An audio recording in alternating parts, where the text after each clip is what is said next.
Welcome, everyone. Good evening. It's beautiful Sunday fall evening.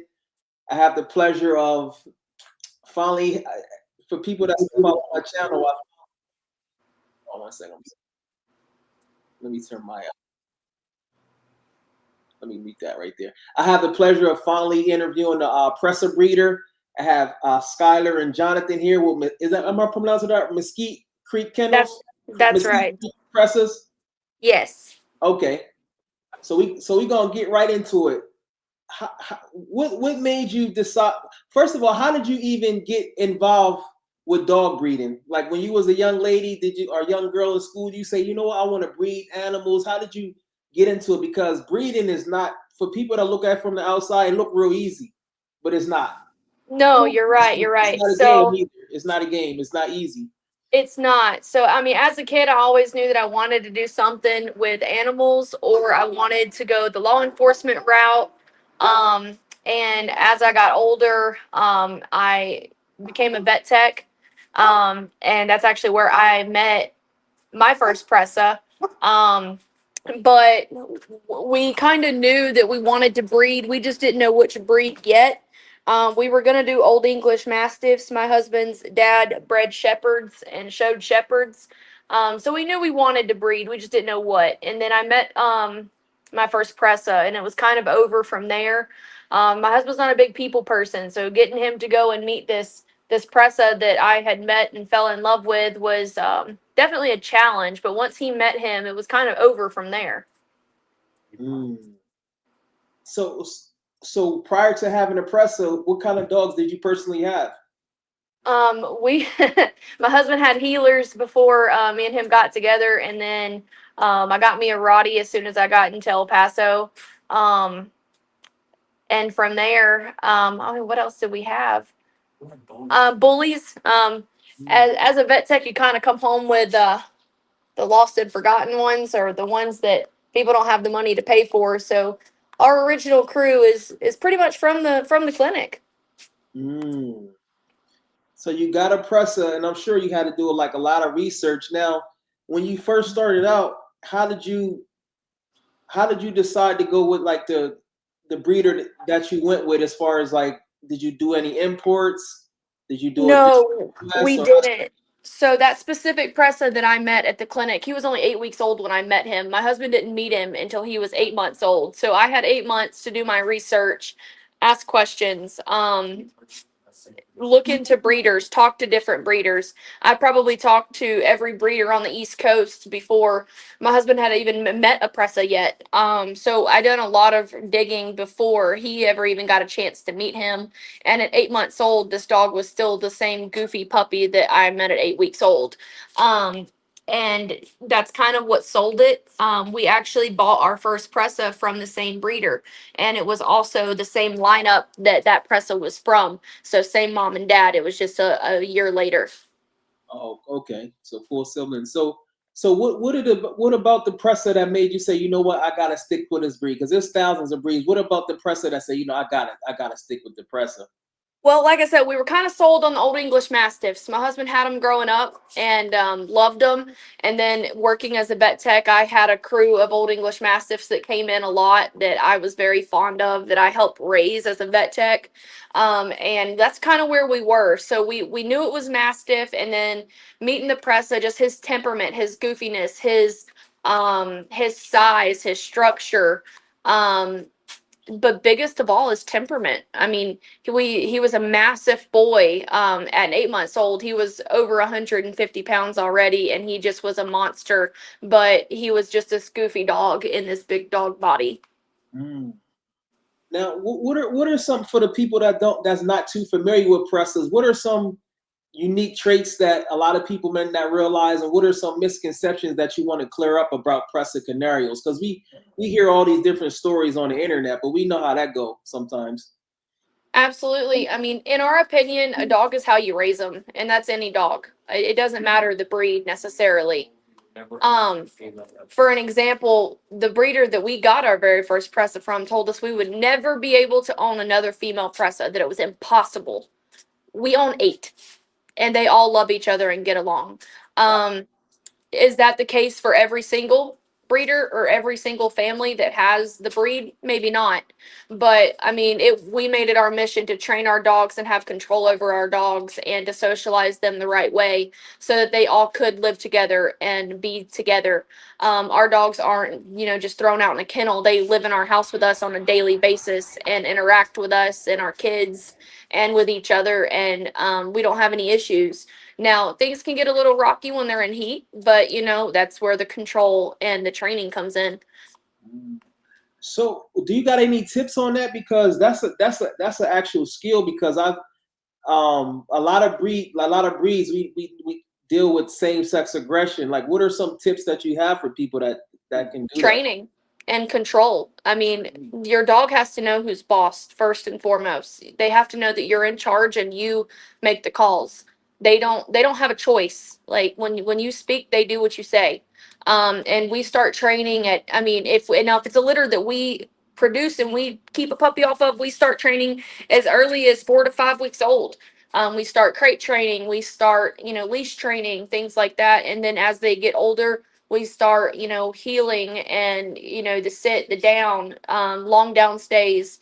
Usually our puppies will already have those commands down by the time they're 16 weeks old and they can go out into the public safely because, they've received all their vaccines. And then once they reach that age, we go out, we socialize them. We start working with those training commands in a chaotic environment and retain control. Okay.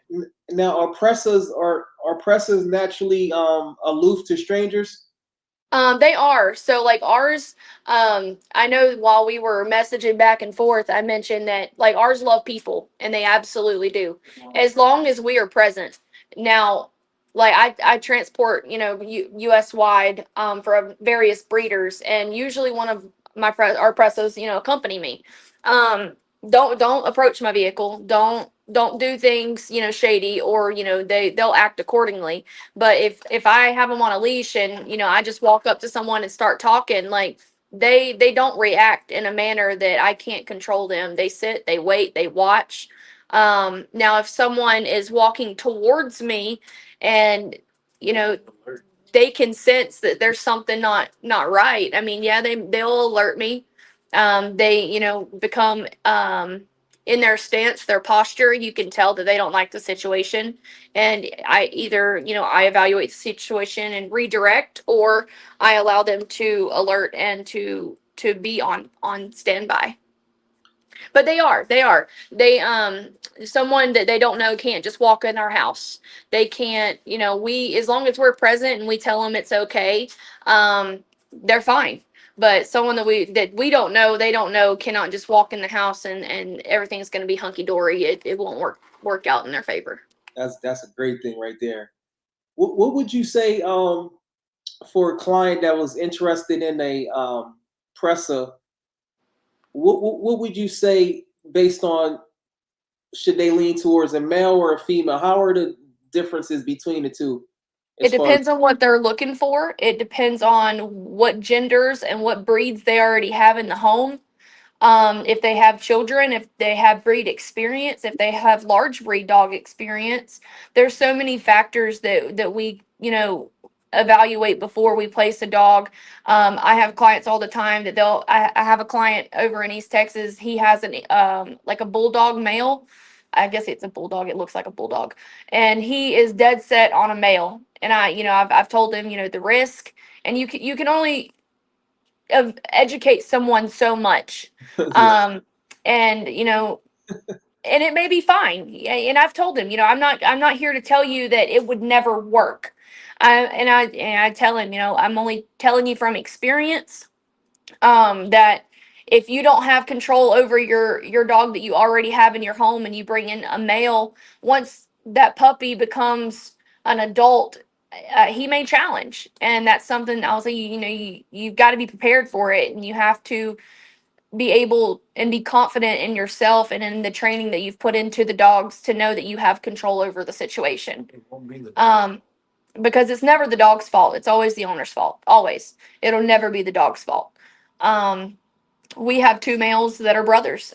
We didn't intentionally keep them, but one was returned to us at 7 months old, and we chose to keep him.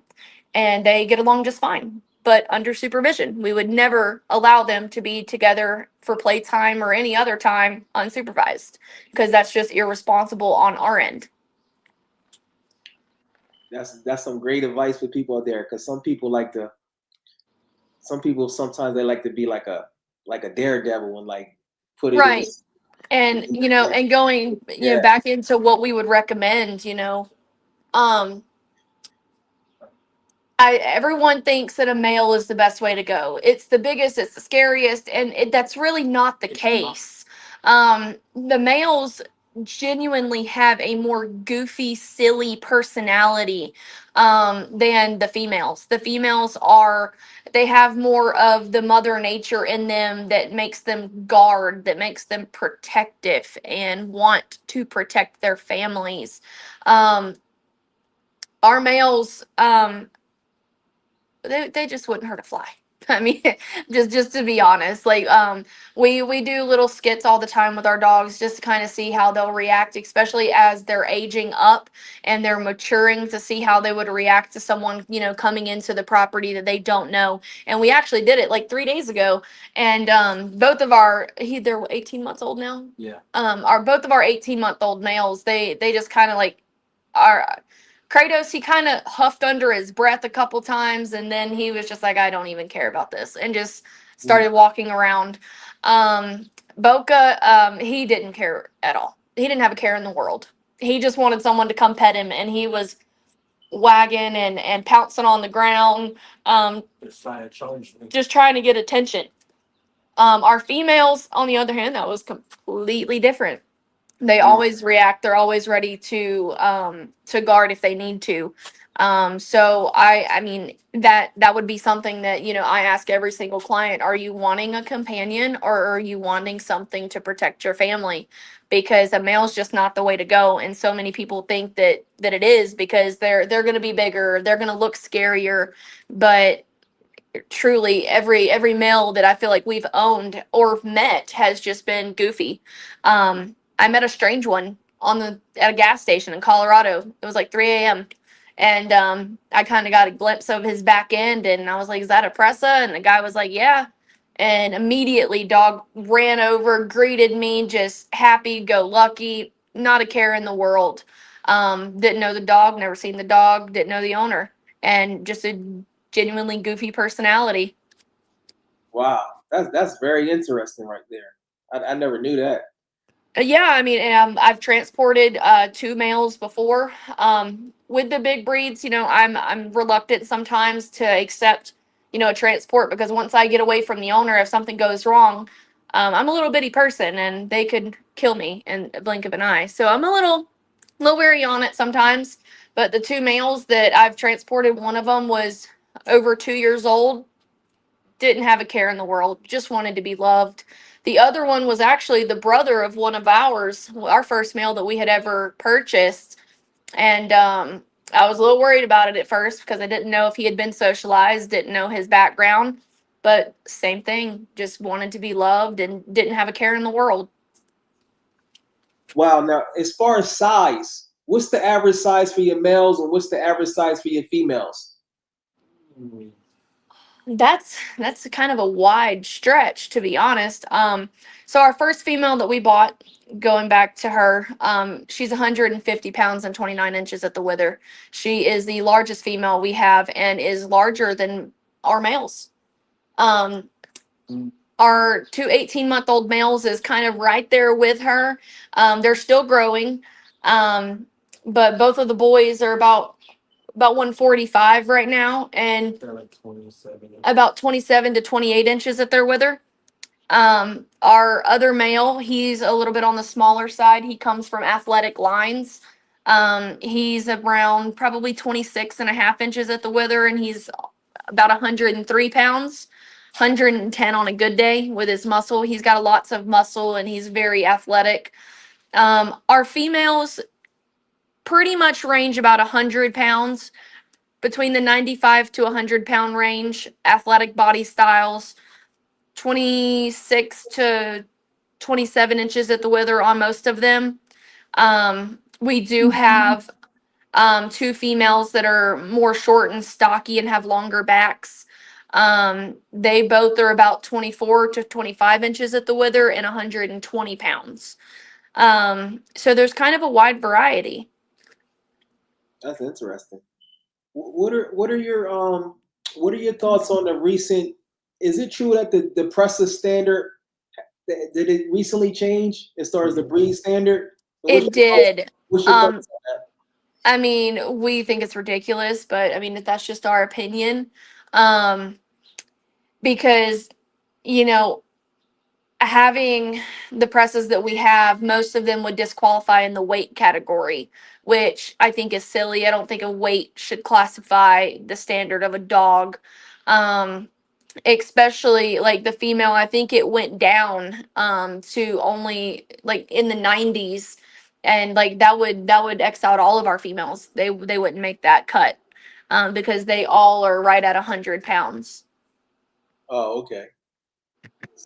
And what are you able to speak on the controversy of all black presses? I like the all black presses, but I've been hearing That's a real touchy subject. Yeah, So I mean, you can say what you would like. I'm just interested because I like them. I didn't know. I so didn't know it I'll was speak on it. controversial I'll until speak on recently. it. I didn't even know it was a controversy.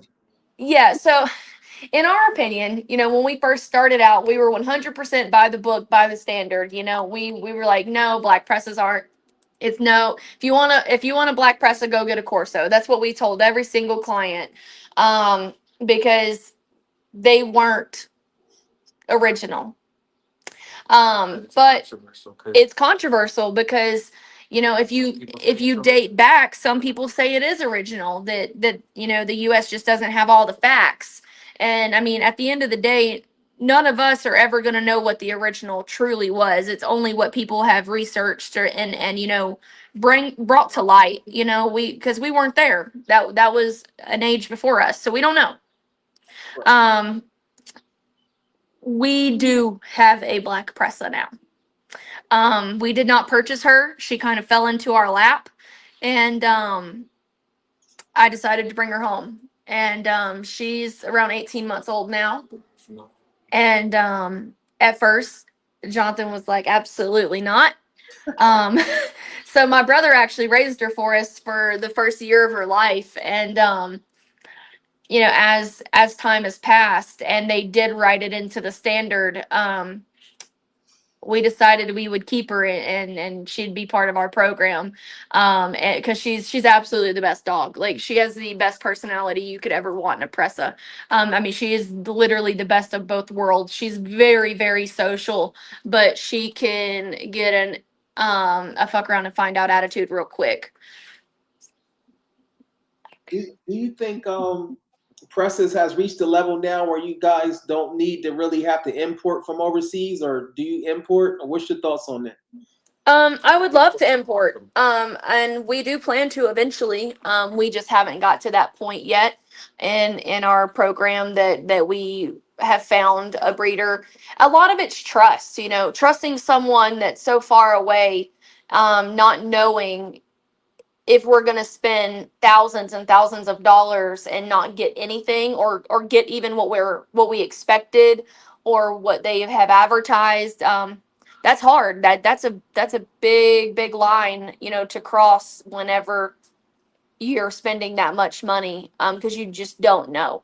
But we do want to import, and we will eventually when we find a breeder that we feel like we can truly trust.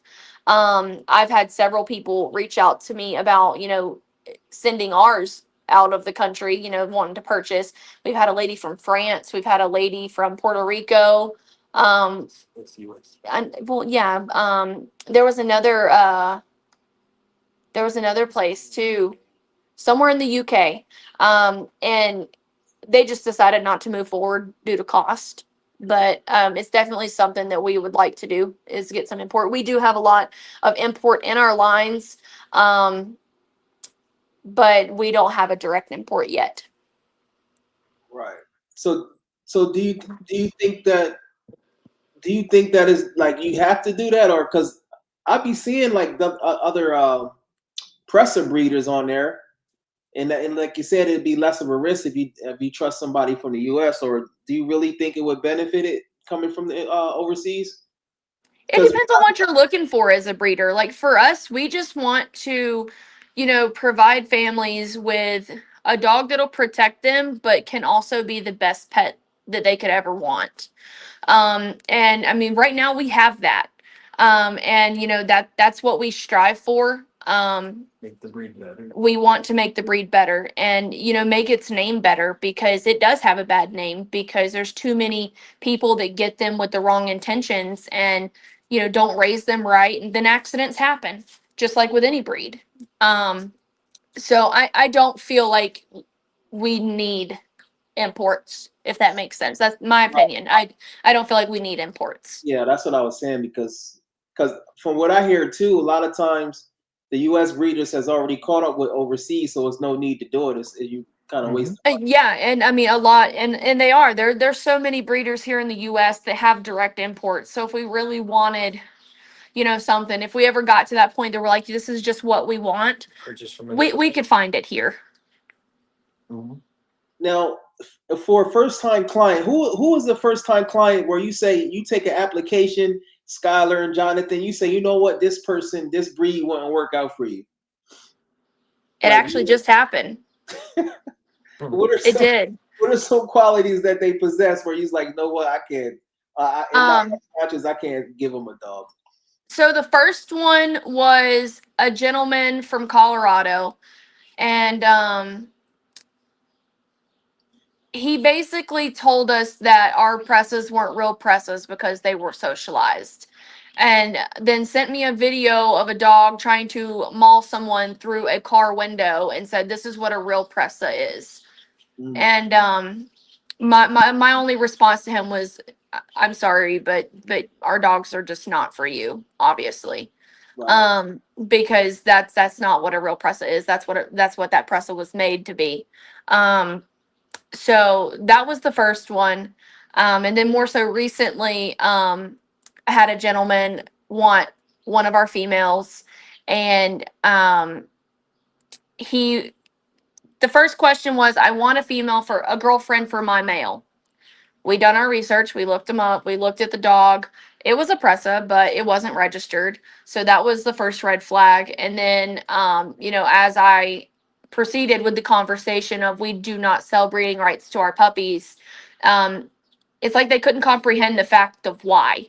And then I went into explaining, there's too many dogs and puppies in this world for you just to breed. And my response was, the response I was given was, he just wants a dog to be with his girlfriend. He wouldn't even send off papers and would spay the dog afterwards. And didn't want to sell them. He just wanted to give them to his friends. And I was like, okay, red flag number 2. And then when I told him no, that our dogs was not a dog for him, he then told me that he was planning to sell her afterwards anyway. So, and I very nicely explained, this is exactly why we don't get breeding rights, because we don't want this to happen. You can't just slap 2 dogs together without health testing, without hip scoring, and expect to get a good dog, because some dogs carry things that other dogs don't, or that they could, and then you're putting 2 dogs together and getting defects that you don't want. So that was the second one that we just kind of straight up turned away. Yeah. Other than those 2, I don't think we've had to No. really turn anybody away. But that would be the 2 things. Don't tell me my presses aren't real presses because they're social, and don't come to me about silly breeding things whenever you're not a breeder. Right. Speaking of testing, what's your thoughts on the embark testing, and what are some of the testing that you do for your presses, and does presses have any like health challenges or anything that clients should be aware of? Direct health challenges, of course, with the large breeds, always hip dysplasia, which is one of the things that we test for. We do pin hip scoring on all of our presses. We do embark on all of them. Some presses can carry a retinal defect, which is eyes. One of ours actually is a CMR1 carrier, which means he carries it, but he doesn't have it. So that would be a good example, is we would never want to mate him with a female that's also a carrier, because then the litter would be at risk of having the gene. Okay, that's interesting. Now, as a vet tech, what are some things as a vet tech that was able to allow you to transfer to be an excellent breeder? What are some things that you learned as a vet tech? Education, to be honest. Give me 1 second if you don't mind. 1 second. Okay. We have Skylar and Jonathan here from Mesquite Creek Chemicals. I got all the information out there. If you're looking for a puppy, make sure you reach out to them. They based in El Paso, Texas. As you can see right there, all the website information is right there for you to look at. They test their puppies, hips, embark testing, everything. So sorry about that. I have one of my drivers that was trying to get in touch with me. Just was trying to make sure it wasn't an emergency. So education is a big thing. So before I become a vet tech, there was so many things that I didn't know. Like I grew up in the South. I mean, we didn't vaccinate our dogs. We didn't have them on flea and tick prevention or heartworm prevention. That was just something that growing up in the deep South, you just don't do. And it's not like drilled into you like growing up.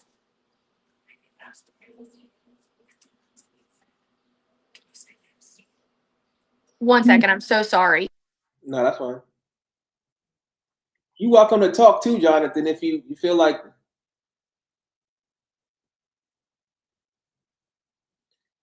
Mesquite Creek. Okay, so sorry. So that was one of the biggest things, and then when I became a vet tech, you learn about there's a whole puppy series of vaccines that puppies are supposed to get to protect them. There is, the heartworm prevention, because heartworms are spread by mosquitoes, flea and ticks. I mean, granted, here we don't have to worry about fleas and ticks too much, but in the South, that's something you got to worry about. And then I learned early on, like, vets are absolutely against breeding. Though whenever like I released the information that we were planning to breed, a lot of the vets was like, yeah, no, that's not going to work for us. And then others was like, as long as you do it responsibly, which is one of the things that we set out to do, is do it responsibly. Like most vets will shove down clients' throats, spay your dogs, neuter your dogs, blah, blah, blah, blah, blah. But they don't explain why. And, I tell every single client, like, if you don't have a purpose, like if you don't have a plan, you should spay, because with every breeding or with every heat cycle, your dog becomes more at risk of developing pyometra, which is a severe infection of the uterus that can only be treated with emergency surgery. And that's to remove the uterus entirely. So that's a reason that you should spay your animal if you're not planning to breed. Another thing I learned is if you are planning to breed, you should never miss the third cycle, because it increases the risk of developing pyometra. Did not know that prior. That's something that we learned. Oh, can you break that down? I'm not. So can you break that down? What you mean by that? Yes. So with every heat cycle, a female dog becomes more at risk, because during a heat cycle, their cervix opens, and it can retain bacteria, and it develops into a severe infection when that cervix closes, because that bacteria is trapped. So with every cycle, the hormones that are produced draws in more bacteria, because they're, using the restroom outside, and, dirt, sand, debris, whatever can cause bacteria to get trapped. So whenever you're planning to breed them, you shouldn't let those hormones just basically sit. They also are at increased risk of breast cancer, which is tumors on the mammary glands. They're created by hormones. So with every cycle and your dog doesn't get bred, they're at higher risk. Well, I didn't know that. Now, as a vet tech, do you have any like do-it-yourself home remedies that every dog owner should have just in case they get stuck in them like an emergency before they get to the veterinarian? Do you have any like small things that make help them out before they get to the vet? That's really hard because I'm not allowed to give medical advice. Oh, It's kind of like being a human nurse in a way. Not allowed to give medical advice. Yes, there are home remedies. There are safe home remedies. And then there are, because even though they're home remedies, you can still do too much. You can still do damage. One of the biggest things that I can tell everyone is go to a vet. Now, if it's something that's harmless, like cutting nails, if they were to right. clip the quick, Yeah. cornstarch is better than flour. Cornstarch, okay. And you have to hold it. It's not just a quick fix. You have to hold it. But like life-threatening things, like ingesting things that they shouldn't, definitely go to a vet, because the things that can be given at the vet acts a lot quicker than any method you could do at home and could save your dog's life. My brother, as a matter of fact, called me about 6 months ago. His dog ate the liquid rat bait, and he was like, "What can I do? What can I do? I can't afford a vet, and I'm 45 minutes from one. He lives out in the country." And I was like, you can give Proxide, but you can give too much, and it's to induce vomiting. And then, it was the question of, did she get all of it up? And I was like, the best thing is just to go to a vet, because the medications that we give at a vet to make them vomit is much quicker and much stronger than just using a home remedy like Proxide. Makes sense. And they're monitored properly too, because if they just keep vomiting and just keep vomiting, that can cause damage too. That can throw them into kidney failure and liver damage. So, being at a vet, you can stop that from happening, to cease the vomiting. Okay, that's interesting right there. As far as diet, what are some recommendations that you have for Presas in their diet as puppies up to adulthood? Puppies, always a high quality puppy, large breed puppy food. Raw is another good one. And I tell, so many of our clients, they automatically just want to go raw. And, good, kudos to you. If you want to do raw and you have the time to do it, but still give them their puppy kibble, because there's so much in that puppy kibble that can help them as they're growing. And you don't want to overdo it, because Presas is a breed that if they grow too fast, it can cause them joint and bone problems. So, puppy food until they're at least 2 years of age. So puppy food, okay. And then we usually transition to an adult. But we always have one. It has to be large breed, so it has glucosamine and the other vitamins, that large breeds need.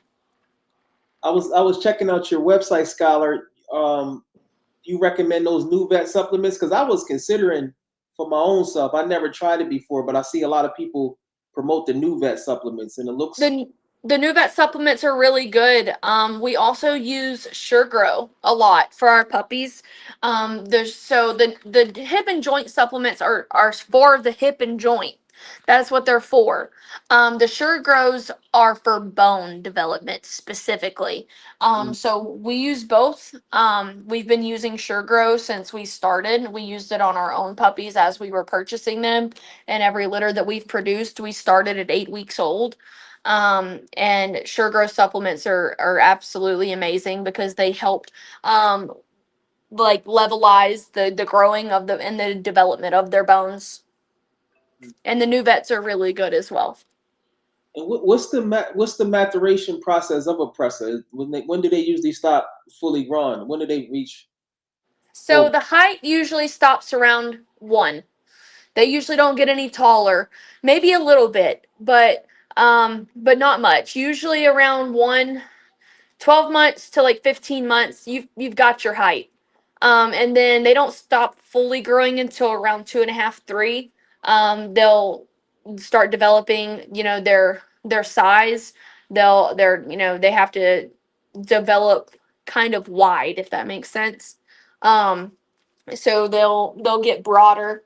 But usually 12 to 15 months is when they stop growing in height. Okay. Now, in your presses are registered with what's the register? I think I'm saying it right. Registration. Yeah, so ours are UKC, and some of them are dually registered with UPPCC. Oh, okay. So that's good right there. I had somebody I wanted to know a question on. He said, "What is your thoughts on?" I think of Irme Corto and Arne Polymeyer. I guess Irme. I guess those are breeders outside the U.S. Maybe. I guess. Are you familiar with them? I'm not. Irme Corto. Oh, okay. And then he had another question. Thoughts on the Dogo Canario? So that I like them. Are they part of the presses or? They are. So in some, Okay. we've noticed that in some countries, that's what a press is classified as, is Oh, a Dogo Canario. If you look up the actual translation of it, it's a pressa. I don't know right off which country it was. I could definitely pull it back up if I did some research, but in some countries, that's how they classify them. okay. So the Dogo Canarios are those right there. Now, for what is the typical like prey drive of your presses? Is it like real high, like maybe like a Malinois or a pit bull, or is it a little bit less? What can you break that down a little bit? Different lines. It definitely depends on your lines. Like our iron horse lines have a higher prey drive than our other presses. They come from direct working lines, so they're definitely They go get it. Even the males. yeah, the go getter for them is just much higher. Okay. And that's the same for the male. So is he a goofy boy too? Yes. Does he still love people? Yes, but he will stand and he won't back down. It doesn't matter what's standing in front of him, he won't back down. So their prey drive is much higher. I feel like it definitely depends on the lines that you have. Gotcha. Our bigger presses, I would definitely say their prey drive is very low. I was very low, so they more laid back. Okay. Yeah, they're definitely more laid back and just like, yeah, they're just more laid back and relaxed. To go after something is not that. It's not. Yeah, like if I put both of them next to each other, like if I put one of our iron horse lines and say Valhalla, our biggest female, standing next to each other, and a rabbit was to run by, iron horse lines is gonna go before Valhalla does. Oh, okay. That's good to know. Uh, Doing my research on the press, I was looking at the intelligence. Can you speak on like the intelligence and also the versatility of it? Because is it true that some presses be doing livestock guardian work too? Yeah, that's actually what they were bred for initially. That's how they originated.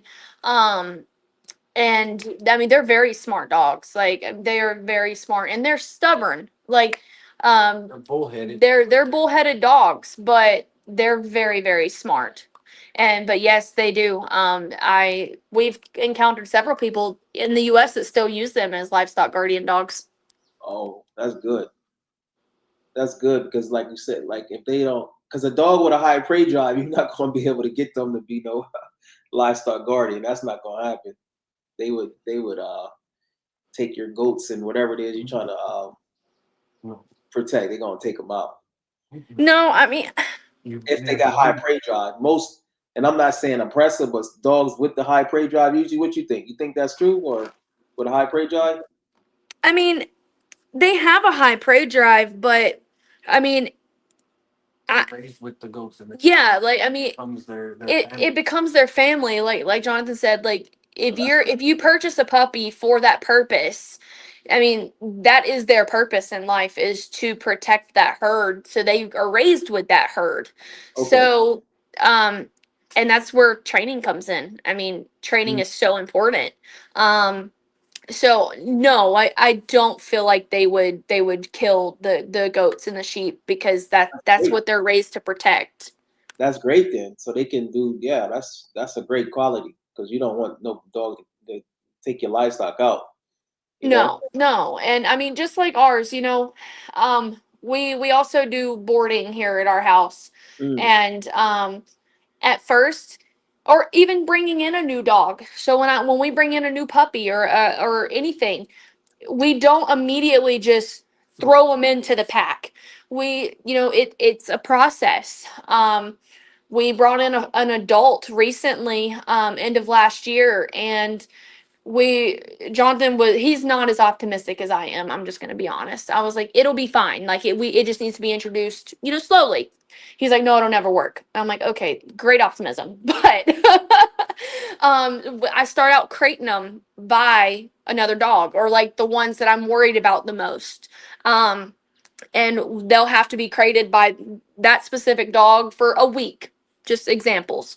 And then I'll move the crates around and put a different one next to the new one for a week. And then slowly let them out together, just one on one. And then we eventually work up to, two with the new one, three with the new one until we get to a comfortable level. And it works. You don't want to ever just throw them into a new situation and hope for the best. That's just not a good plan. right. Makes sense. That makes sense. So, Skylar and Jonathan, where do you see yourself as a breeder like 10 years from now? What would you like to? Where would you like to take your breeding program 10 years from now? To the top, of course. what, would, what, would be But the top, what would be the top for you guys? Like, what would be considered the top for you?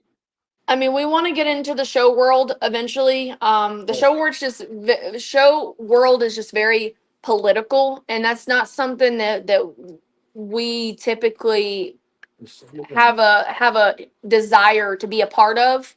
Do we want to get our dogs out there? Yes. Do we know that they would excel at it? Yes. But time is not ever on our side, and a lot of the politics of it, stop us from doing it. But we definitely want to be at a place where, people, well, we're known, yeah, and known for, breeding well-tempered presses instead of, something that people say that they are, or how they've been perceived. So that's the goal, is to be known for breeding, well-tempered presses for sure. Right. So that's a great thing out there. Do you mind speak on before we get out of here? Speak on your dog transport business as well. Because we want to make Absolutely. sure if you need a presser, VetTech, or in that area, then transport it. Make sure you reach out to her. The phone number is right scratching across the screen. Transport is US wide. It doesn't matter where they're at. I've been to every single state in the lower 48. There's not a state that I haven't been to. I only transport for breeders and only by referral. Now if a client comes to me and it's a breeder I don't know, I will vet the breeder first before I accept, just to ensure I know I'm getting well bred dogs that are not sick on transport with me. Um, but yeah, there I go out usually once a month. Usually I'm gone for about 2 weeks at a time, and I just pick up puppies. I make a route and pick them up and deliver around that route that I've made. Um, I charge 85 cents a mile. That may be increasing here soon, but at this current moment, that's what I charge.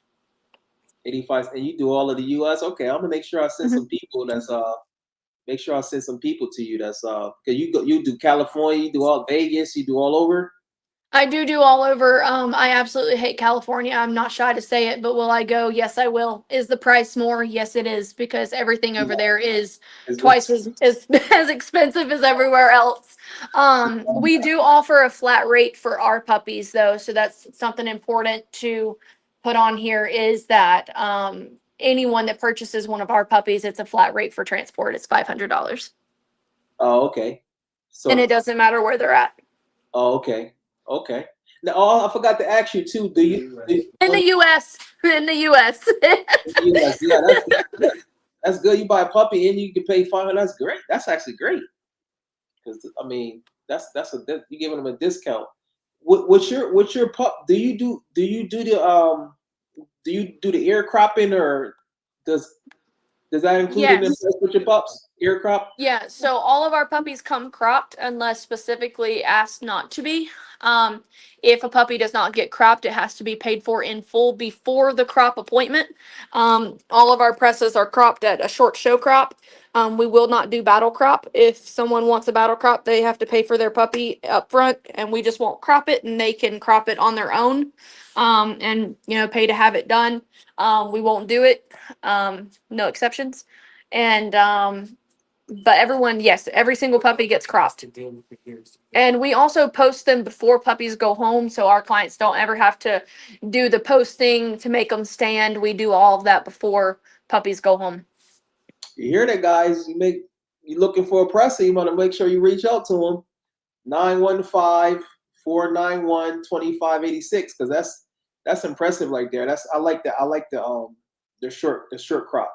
That's like one of my favorites. We also have another number too. It's actually going to be 915-922-9181. So that's my direct line. The first number was my husband's line. So either one of our lines is good. Oh, okay. Okay. I'll put that up in there. I think I might have put it on the description as well, because I copied and pasted. Yeah. Okay. So yeah, that's basically almost all the questions. Is there anything that you wanted to speak on and clarify about Presas? Because I just found out recently it's always some type of in any breed it's always some type of I wouldn't say, I guess you call it drama or controversy. It's always yeah. it's real heavy. I'm like, wow, and it's like a never-ending debate that never ends. It's like absolutely, and we were actually planning to get into breeding Borbles, and that's why we didn't, because the Borble world is just so ugly. So we just decided it was too political, and there was just too many hands that felt like had an opinion in it, and we just decided not to. And the Presa world's pretty stable. I feel like I mean, of course you get the people that, oh, they're terrible dogs, you can't do this with them and you can't do that with them, and they're the worst dog in the world. As far as aggression goes, like you're always going to have those people, but we'll always be 100% that a dog is who you make them. It doesn't matter the breed. They go on vacation with us. Like, I mean, they do. Like, our dogs go on vacation with us. They meet people all around the United States. Like, Presses aren't just set out to be aggressive dogs. That's just how they've been made to be. Right. Makes sense. That's good. That's great that you can do that, because like you said, with these dogs are, like, if you say 150-pound dog is like, and that's a serious thing. It is. And when in the wrong hands, it can be a real serious thing. Yeah. 140. I never had a dog 140. No, we have a Borble. I think all of ours are almost over 100 pounds, or at least in the high 80s for like our OGs that aren't Presas. Like our Roddy, she's 85 pounds.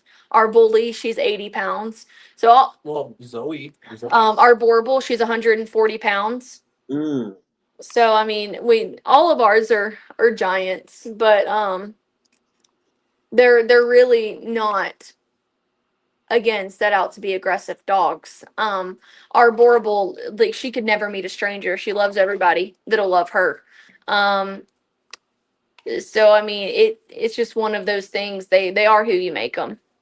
Right. And you know what? I did have a final question. So for a person, because you know the number one breed that Presas get compared to is Cane Corso. What can you say that's definitely a difference between Cane Corsos and Presa Canarios, so people won't, get confused? Because a lot of times people don't even know the difference between. I think I can tell 90% of the time I can tell the difference. That's a very controversial question, so I'm going to speak in my that own is opinion. controversial? Oh, that's Okay. controversial? Okay. So, Temperament. temperament's a big one. I mean, as you've learned, I've worked in a variety of fields: vet tech, transport, and breeding, and boarding. I have yet, no, I'm sorry, we've met 2 Corsos that had a stable temperament.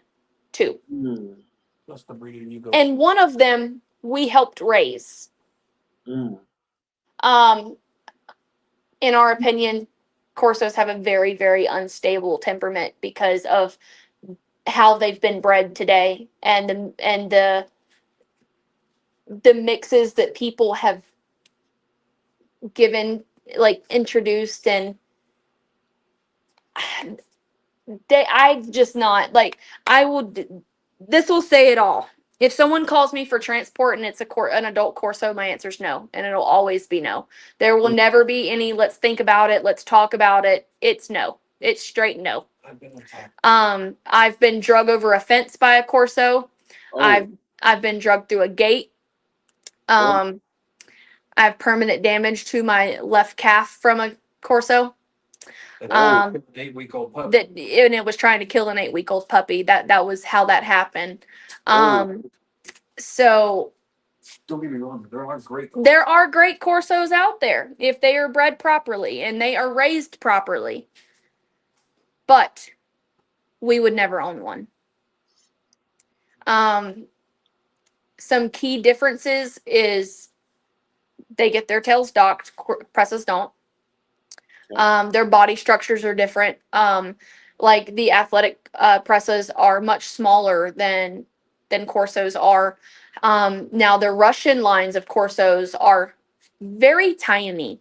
I do transport for a Corso breeder based out of Tennessee. Shout out to her. She's Jen Cunningham, a worldwide Connie Corsos. She's great. She breeds great lines, and her dogs have a great temperament on them. They are much different than the Americanized Corsos. Borderland Connie Corsos here in El Paso. He has some magnificent dogs. His have pretty well stable temperaments on them, but the Russian lines of the Corsos are much different than the Americanized lines. They have a very, very different personality. It's like the aggression's just not there. Like it's just not. They're very loving and they're so tiny. One of the adult females we transported was only 75 pounds. They're much more compact and lean than the Americanized Corsos are. But yeah, the Corso versus Presa rival will always probably be a thing, and we try not to get mixed up in it. But some people are undecided. They're like, I don't know if I want a Presa or I don't know if I want a Corso. I'm sure clients probably ask you that because they not. they do, and you know, it's really hard. Like if someone is dead set that they want a Corso, we go out of our way to find them a well-bred Corso. Absolutely. That's, you know, we're not here to try, pick us. No, you know, because at the end of the day, we want to get them what they want. What are they wanting and what are they looking to achieve? So it's not like that. I mean, but you know, we have friends, don't get me wrong, that have Corsos and they'll be like, oh, my Corso's better than your Presas. And we're like, yeah, okay. But you know, you know, Jonathan's dad breeds Corsos. So it's one of those things that we're never going to be able to get away from the Presa versus Corso thing. But, I mean, I feel in our opinion, we feel that the Presas have a more stable temperament than the Corsos.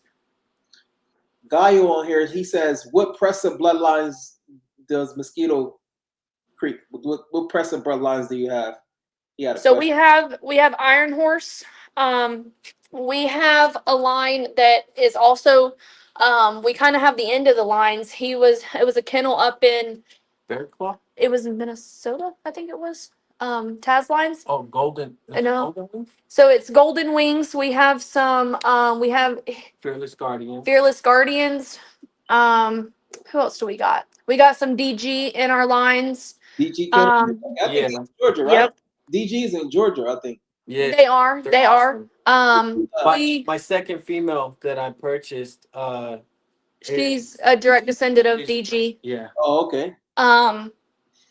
We have, We have some so Sanders line. we don't have Sanders yet, do we? Oh, we Yeah, do. it's Sanders with Yep. Kabaze. We have Sanders with Kabaze. So actually that's a litter that just dropped recently. So we have some Sanders and Kabaze. It's not direct, but It was from down the line. it was from down the line. Who else do we have? Saya is not going to be anyone that's known. Saya's mom was an import from Spain. No, it wasn't Spain. Denmark. Here. So she was originally from Denmark.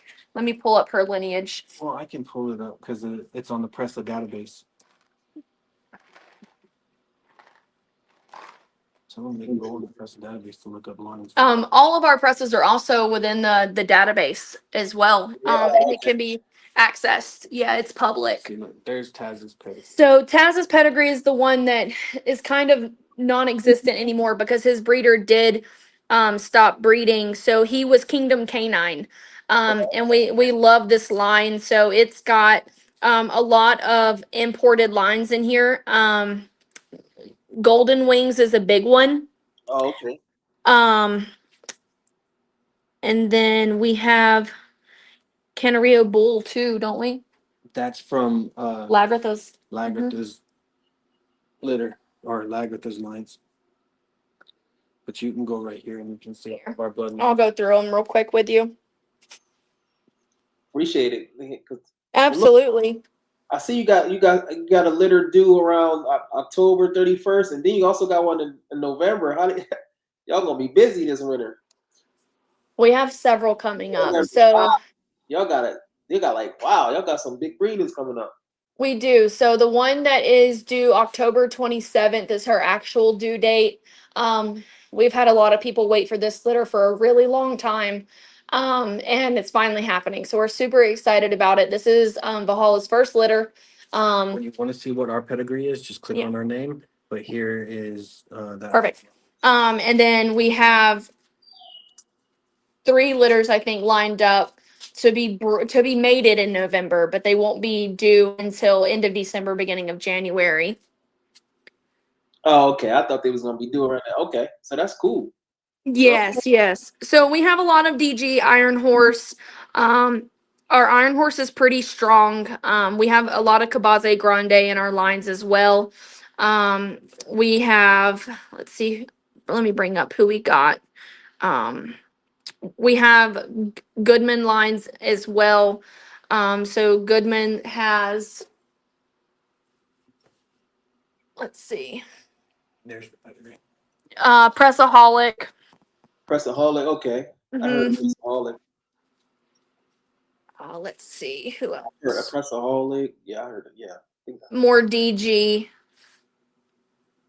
Let's see. But I love it though, because I mean, we have so many of the best kennels just off. We do. We have a lot of the bigger kennels kind of, and that was the thing. We wanted a little bit of everything and then just to create our own from that. Right. So a lot of size lines is overseas. So some that I've never heard of before. But we got some Casa Goxie, Bird Dog. We have A lot of them are from overseas. yeah, a lot of them are from overseas that I can't even pronounce. That's because Bear Claw. So we have Bear Claw in our lines too. So that's an old one. yeah, we have Bear Claws Luna from Yeah. Valhalla. One that we don't have that we want real bad and we will eventually get is Ray Gladiator Mm. and Bravo. I heard of Ray Gladiator. I think Ray Gladiator is I think there is 2 of them, but they merged but they keep it separate, right? Ray Gladiator. Yes. Yep. So they're River City Presas and then Ray Yeah. Gladiator merged. Yeah. So that is one that we have not gotten yet, and we want to get so badly. And we will. We're just kind of waiting to move. We're going to be migrating east here in the next year, I think. So once we get moved, we're planning to introduce a Ray Gladiator puppy into our lines. And then Bravo as well. We really want Bravo. Wow. Okay. Well, before we close out, do you have anything else you want to say? Any social medias, email, anything you want to mention before we close out? Not really. I feel like we've kind of covered so much. Just to end things once again. I mean, your dog's who you make them. It doesn't really matter the breed. They're how you raise them. And I mean, anyone's welcome to follow us. We're on Instagram, Facebook, TikTok. Of course, we have our website, and we're pretty much always available. And where can they follow you on socials? Instagram, yeah, TikTok, and Facebook. Our Instagram is mesquite.creek.presas.915. And Facebook, we're MCK's Presa Canarios. Okay. And on TikTok, I believe we're just Mesquite Creek Kennels 915. Kennels? Okay, cool. I'm gonna have to follow you. Once again, I appreciate you so much for all your information that you gave the world, and for all the people that's listening, make sure you reach out to them for Presas, dog transporting as well. Absolutely. It was definitely a pleasure to be here. Speaking on it's always a controversial thing. So being able to share our opinion, I guess, was a good thing. Everybody has to share their own opinion, Everybody can't be the same in the dog world, So that's a good thing. Absolutely. Appreciate it. Thanks for coming through. Thanks again, Jonathan, too. Thank you. Enjoy the rest of your night.